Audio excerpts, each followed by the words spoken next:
Hello everyone, welcome to Marigold TV. I beg, if today is your first time to watch or listen to my video, make you not forget to hit the subscribe button and remember to press notification bell. Also press the like, the comment and share to your friends, my people.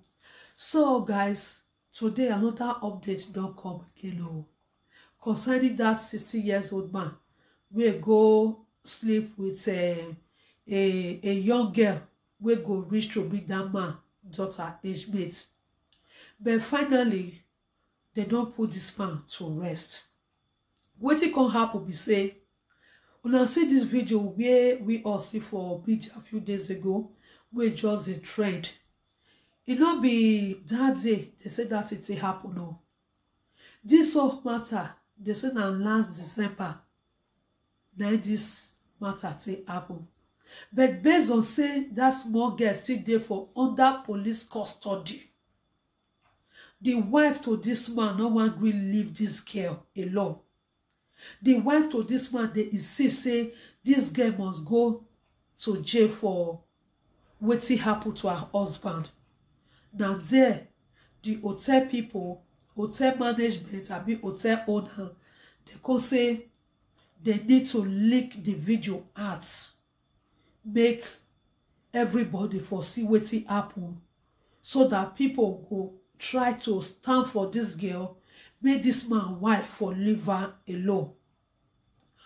Una know, for those of una wey no really get to know wetin happen, make una check my video, okay? Una go see this girl picture for one of my video.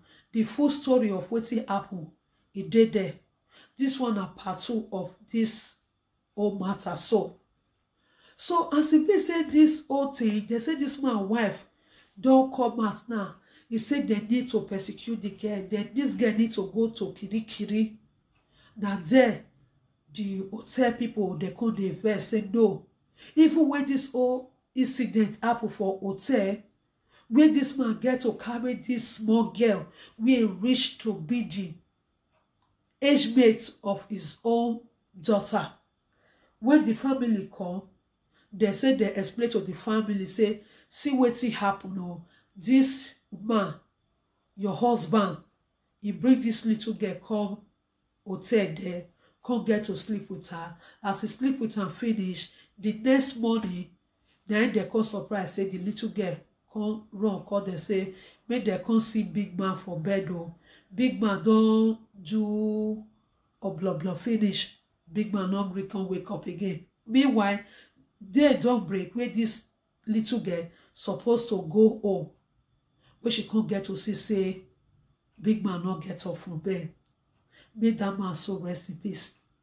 They say they explain everything to the family of the man. They can't come out and they can't hold this girl, detain her for police station. Up till now, oh my people code. Up till now, they say this girl sit there for police station, and as they don't do the burial for this man, they wait, say okay, they go leave this girl, they go leave this girl. They say this man wife say lie, he not go gree leave am. He want make this little girl go for Kirikiri, like say now this little girl now be the cause of wetin happen to this man. My people, now never see this kind thing.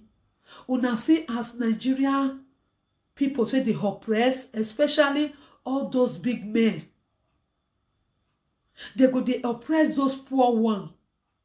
This woman now, we're supposed to sit down, ask herself whether now she be the cause of this man's death. Because I no go see man will get beautiful wife as the wife of this man. Now the wife of this man I see for the thumbnail of this video. So we have been saying, if this woman they really they give that to her husband steady, I believe say that her husband may die now. He no go ever think of going out there be looking for small young girls, even prostitute for that matter. You go say now all those small ashy you go they carry from one street to another.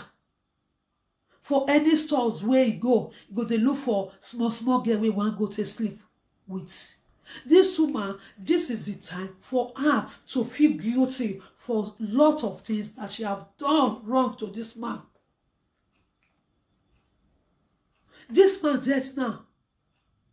Supposed to depend her. She's supposed to use it to teach her children. Make the name, sorry guys, code.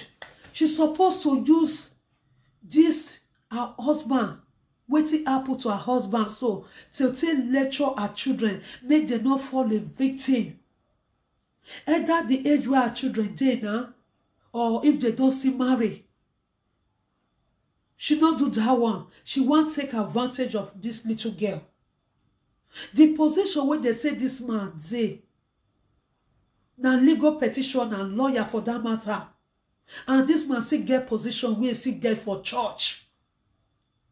Imagine such a man end up in this way. If they bring this small girl now where this man sleep with now, with this man's wife supposed to be ashamed of herself. For the fact to know, say, now girl of maybe 19, 20, or if that girl too old, she go be 20 something. She's supposed to be ashamed to decry herself. If she was the cause of what made this man to be perishing everywhere. Una know all those big men wife. Majority of them, they don't even have time for their husband. All waiting they know. Now that's their office work. They no go get time to take cook for their husband. They no go get time to get quality time with their husband. Just like the way this their husband too, no they get time for some of their wives. Work day and night. No day off. No vacation. No even taking a week off. Even though say the business where they do say na their own self business. They believe that they need to be working 24 hours. To those women, we are married to all those men. So, as this particular woman just be my people, don't be surprised. She don't even get to cook for her husband. She don't even get to wash her husband's clothes. She don't even get to spread her husband's bed. She don't even get to give down there to her husband whenever her husband feel like fit to do it. By the time they go work, come back, they don't fall for bed, yakata. The man go say, make it do. The woman go say, you know, say, don't tire. They go complain day and night. Why their husband not go they look for all those young girls they go for outside? But waiting this man, content day a little bit not good, not content day bad is that the age of the girl where this man go carry is too young for him. It's too young for him. Now shame to this man wife now where they come out to say he want make them lock that girl up. She's supposed to hide her face. Honestly, my people, she won't go use her oppression, the power which she gets, can't say oppress this small girl. When she know the truth.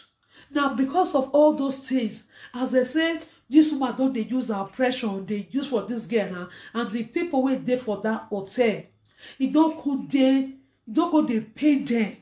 They don't they say no, this thing is not good. Now from there they say the hotel people they leak the video out, make everybody for see am, so that who they tell truth go no say no be that small girl involved for that man death. How can you, a man of 60 years old man, we know say this man is no more, but we must say the truth. Why this man you go they use medicine, they sleep with small girl? Why? Small girl for that matter. The small girl where that man himself, the man is a wealthy man, the man get money.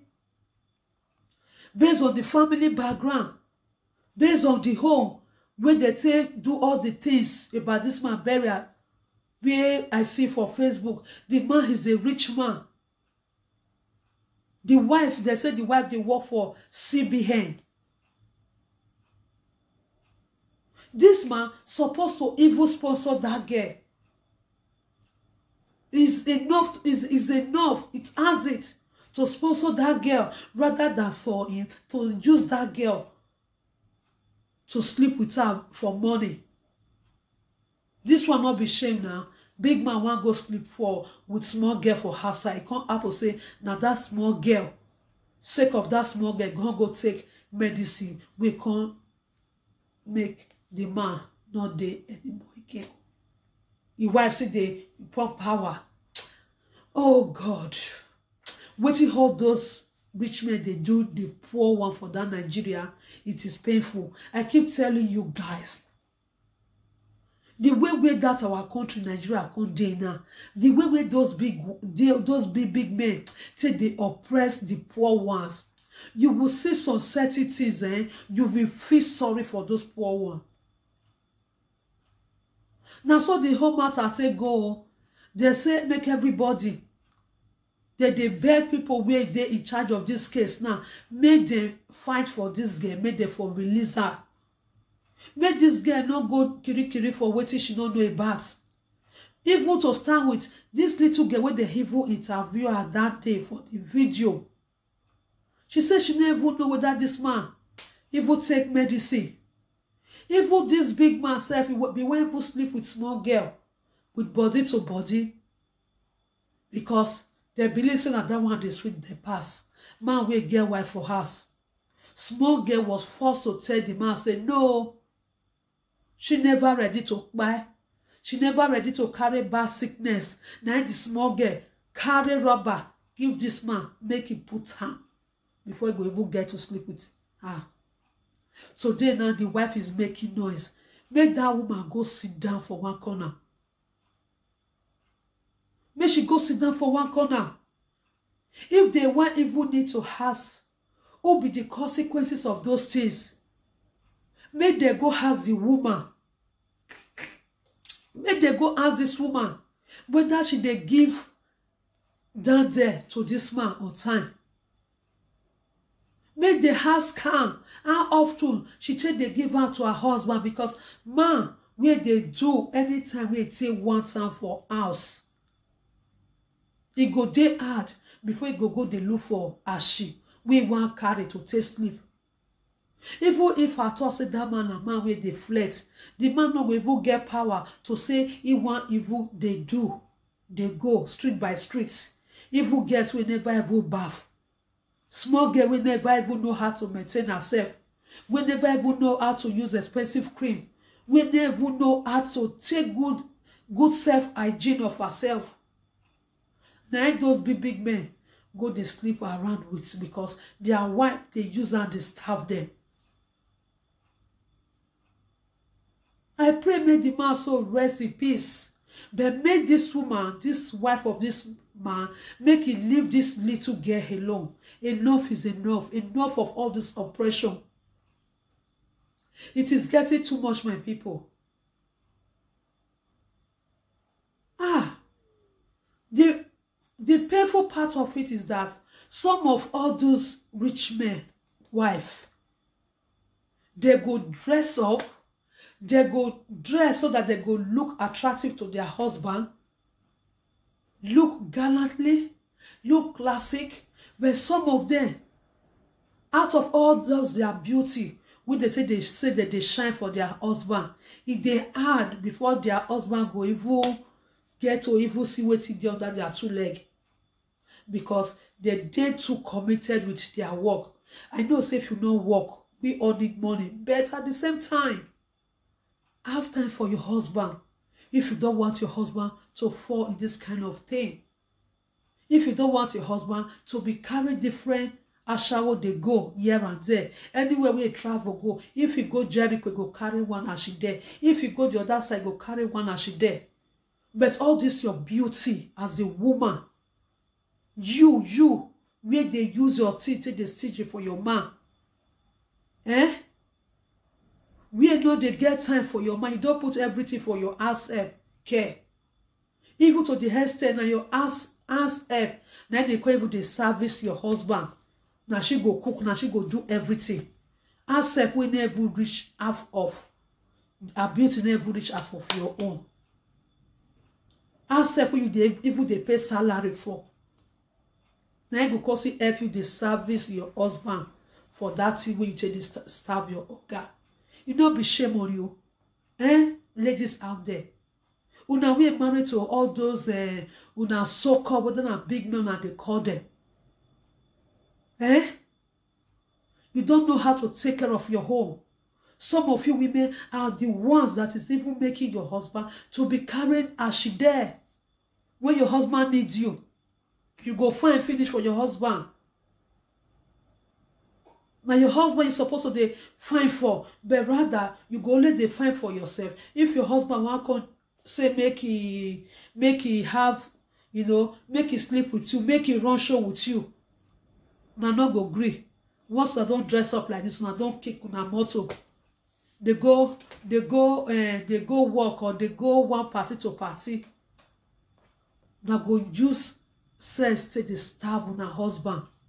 Tomorrow when una husband don't go get wetin you see for one ashi place, una come dey put the blame for those people body. Make una take una time. If you know you cannot, you will be using sex to starve your husband. Sorry guys, you will be using sex to starve your husband. So let that man know that you don't want. Let that man to go and get married to another woman that will not use it to starve him. If now work, you want your focus 24 hours without even having a time for your husband to touch you, to enjoy you as his wife. Because that at the end of the day, your husband pay your bride price to make you as his wife. In case anytime he need it, you'll be giving it to him. But most of you women there that call yourself big man wives, we all love now, who take get gang for that Nigeria. Now go soon be big man wife. But now go they use sex to dey starve on her husband. All those big men we dey for that Nigeria, all this their wife. In fact, many of them they badger. Many of them they badger. Who knows? Among all those big men where they married to. Now only God know how many times when their husband they get to the enjoy them. No be shame where big men go they carry small girl. They sleep with ashi for that matter. The one who carry ashi, not be the one who even be first class. That's why I say ashi no first class. But sometimes first class day. You as a woman, this man wife, they come and say they need to lock that girl up. This man wife need to be ashamed of herself. She need to be ashamed of herself. Now she bring disgrace to herself, and now she bring disgrace to her husband. Now she even lead all these things, because if you say this man, they get what he want for her steady, you know go even day hungry to go for young girl like that. I pray make that girl, make they finally leave her alone, make God intervention come into it. I so much believe now that the video have leaked out, and they will definitely leave her, whether she like it or not. So this is a lesson to other big men out there, okay, that like going with small young girls. Because now that will be the duty of those big men. They like small young girls. I'm not going to know what they see for their body, whether not because of their wife, when they get time for them. I'm not going to know. So my people, now this one will be the update where I say may I bring up for now, so that now go just know what they saw concerning the whole matter with the ground. And we pray make that man so rest in peace. It's somehow to hear that now this way that man with the thing will happen to her.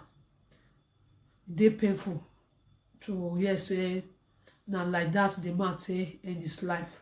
And at the end of the day, make the woman go see check herself instead of her to disturb that little girl instead of her to say she want make dem lock that girl up, make she go sit down reason am well whether na because of say she no dey give her husband that is steady, na it come make her husband go so low to go end up for where as she dey. So that is it. What can we do? So this is the update I just bring for una, my people. Make una help me share this video so that other people go see get to hear the latest. Put your comment as you see this whole thing. Press the like button. Thank you very much and see you in my next video.